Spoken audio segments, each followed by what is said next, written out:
Praise the Lord. Welcome to kids Bible school. Hello kids, ఎలా ఉన్నారు అందరూ? ఈరోజు మన పాఠాన్ని స్టార్ట్ చేసుకుందామా?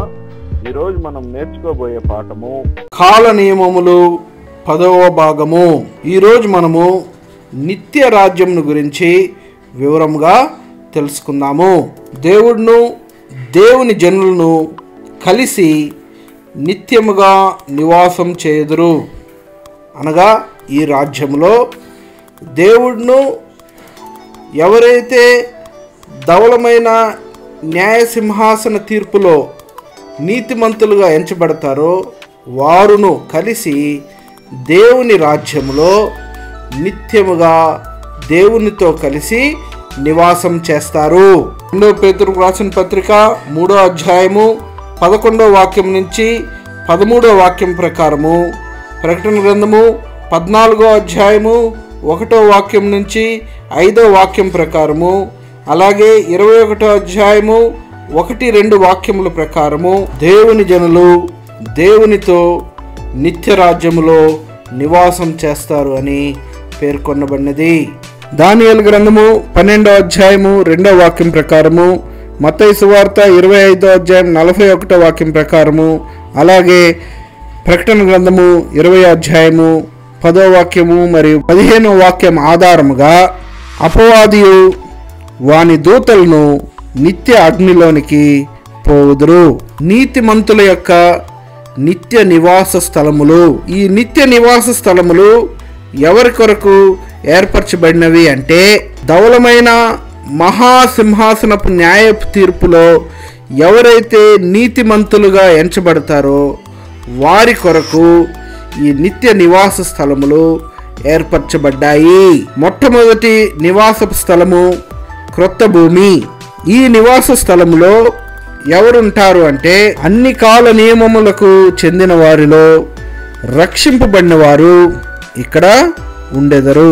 ప్రకటన గ్రంథము 21వ అధ్యాయము 24వ వాక్యం ప్రకారము, అన్ని కాలముల్లో అనగా భూమి స్థాపించిన కాలం మొదలుకొని మానవుడు సృష్టింపబడిన కాలం మొదలుకొని నిత్య రాజ్యము స్థాపించబడే వరకు ఎవరైతే రక్షింపబడి ఉంటారో వారు మాత్రమే ఈ క్రొత్త భూమిలో ఈ నివాస స్థలములో నివసించెదరు. రెండో నివాస స్థలము క్రొత్త ఆకాశము. పాత నిబంధన పరిశుద్ధులను, సాధారణమైన హతసాక్షులను, శ్రమల కాలపు హతసాక్షులను ఇక్కడ ఉండెదరు. ప్రకటన గ్రంథము 7వ అధ్యాయము 9వ వాక్యం నుంచి 15వ వాక్యం వరకు చదువుకున్నట్లయితే, అలాగే 11వ అధ్యాయము 18వ వాక్యము మరియు 19వ వాక్యముల ఆధారముగా ఈ నివాస స్థలంలో ఎవరుంటారు అంటే, సాధారణమైన హతసాక్షులు అంటే దేవుని కొరకు స్థిరముగా నిలబడి చంపబడిన వారు, అలాగే శ్రమల కాలంలో అంటే దేవుని రాకడ అయిపోయిన తర్వాత వచ్చే 7 సంవత్సరాల శ్రమల కాలంలో ఎవరైతే దేవుని కొరకు నిలబడి చనిపోతారో వారినే శ్రమల కాలపు హతసాక్షులు అంటారు. ఈ శ్రమల కాలపు హతసాక్షులను, అలాగే పాత నిబంధన కాలంలో ఉన్న పరిశుద్ధులందరినూ ఈ నివాస స్థలంలో నివసించెదరు. మూడవ నివాస స్థలము నూతన యెరూషలేము.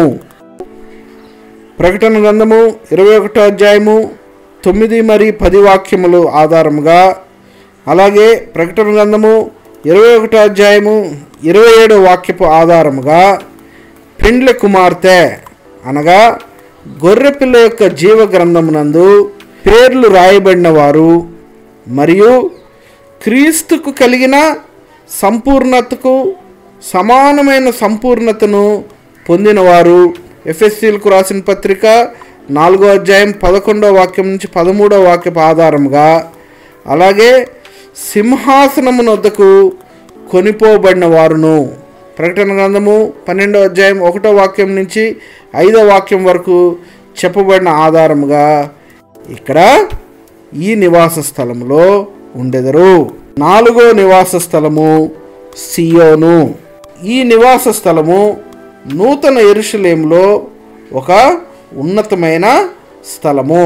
కీర్తనల గ్రంథము 132వ అధ్యాయము 13-14 వాక్యముల ఆధారముగా దేవుడు నివాసం చేయు స్థలమై ఉన్నది. పరలోక రాజ్యము నిమిత్తము తమను తామే నపుంసకులుగా ఎంచుకున్న వారును, అలాగే ప్రతిష్టయు త్యాగము గల నమ్మకమైన దేవుని సేవకులకు చెందిన స్థలమే ఈ సియోను. యెషయా గ్రంథము 56వ అధ్యాయము 4-5 వాక్యముల ఆధారముగా, మత్తయి సువార్త 19వ అధ్యాయము 12వ వాక్యం ఆధారముగా, అలాగే ప్రకటన గ్రంథము 14వ అధ్యాయము 1వ వాక్యం నుంచి 5వ వాక్యంలో చెప్పబడిన వాక్యముల ఆధారముగా ఈ నివాస స్థలము దేవుని యొక్క నివాస స్థలమనియు, అలాగే పరలోక రాజ్యం నిమిత్తమును ప్రతిష్ఠ కలిగి నమ్మకముగా దేవుని కొరకు జీవించినటువంటి దేవుని సేవకులకు చెందిన స్థలమై ఉన్నది. ఇదండి కాల నియామకములో ఉన్నటువంటి నిత్య రాజ్యమును గురించినటువంటి వివరణ.